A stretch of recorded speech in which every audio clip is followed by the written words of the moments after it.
ஐங்கரனுடைய குடும்பத்தை எனக்கு நன்கு தெரியும்.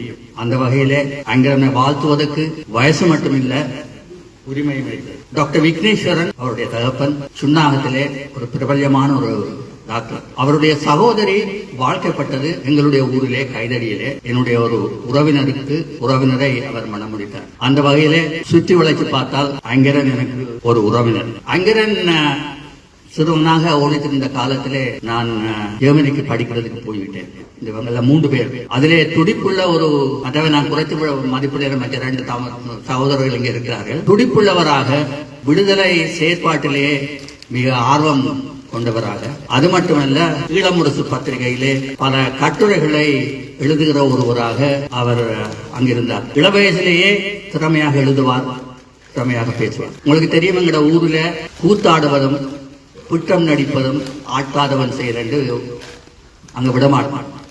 பேசாம படிக்கிற வேலையை நானும் அந்த நாளையில எனக்கு இந்த மிருதங்கம் பழகிறதுக்கு எனக்கு வேலை. அம்மாட்ட கேட்டா அவக்கு சொன்னது எனக்கு விஷயம், நீ என்ன கச்சேரி வைக்க போறிய போய் சாப்பிடுறாங்க. அந்த வகையிலே ஐங்கரன் இந்த எழுத்து விஷயத்திலே விடுதலை ஆர்வத்திலே தெரிந்த போது இது சரிவராது என்று டாக்டர் விக்னேஸ்வரன் ஐங்கரனை மருத்துவம் படிக்க வெளிநாட்டுக்கு அனுப்பி வைத்தார்.